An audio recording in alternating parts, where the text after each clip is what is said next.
You see Gucci everywhere these days, right?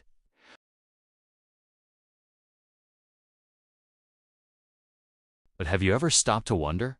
What happened to Gucci? Not the company, the idea, the feeling. Because Gucci didn't disappear, it became everywhere, and that changed everything.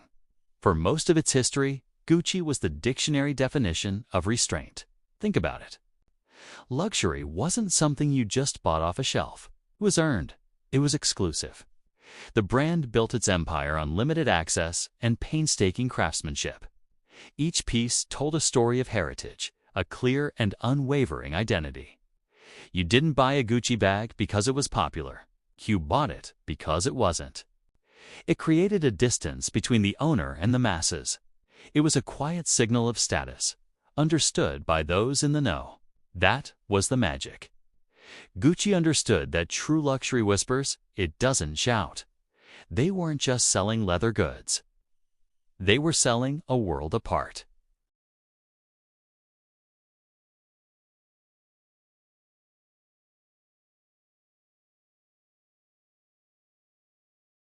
The pressure to modernize hit every luxury house like a tidal wave.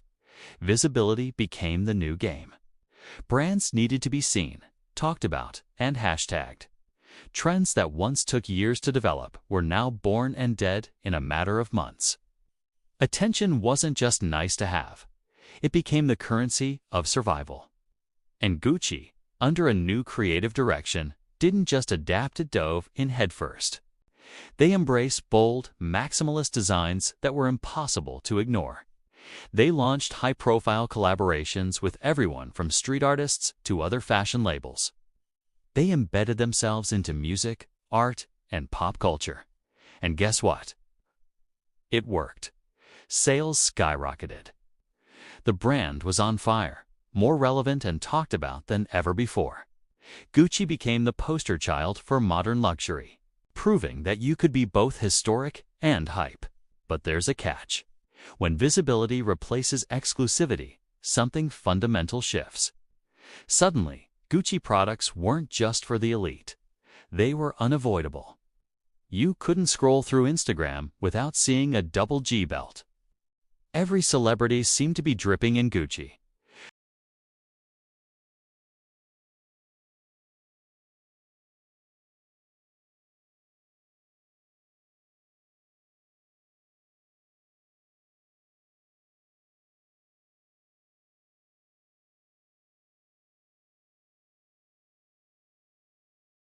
The very thing that made Gucci so desirable, its exclusivity, was being diluted with every post, every collaboration, every new store opening. At the same time, behind the scenes, the ground was constantly shifting.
They intentionally make their products difficult to obtain, which only makes people want them more. Gucci, in its pursuit of explosive growth, the result wasn't a sudden collapse or a dramatic failure. It was something slower, more subtle. It was an erosion of its core identity.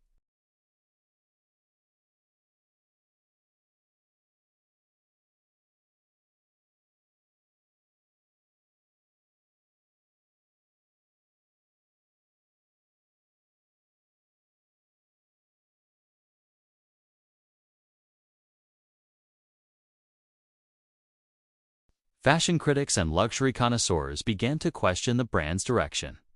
At the same time, Gucci's competitors were watching and learning. Many of them doubled down on the classic principles of luxury: restraint, timelessness, and quiet confidence. They zagged while Gucci zigged. The message from the market was clear. Gucci started to listen.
It chased attention, believing that more visibility would automatically lead to more value. But in the world of high-end branding, the opposite is often true. Sometimes, the most powerful thing a brand can do is to be a little harder to find. It's a lesson for every brand, not just those in fashion. In a world screaming for attention, sometimes the greatest value lies in the whisper. Thanks for watching. If you found this interesting, consider subscribing for more deep dives into the brands that shape our world.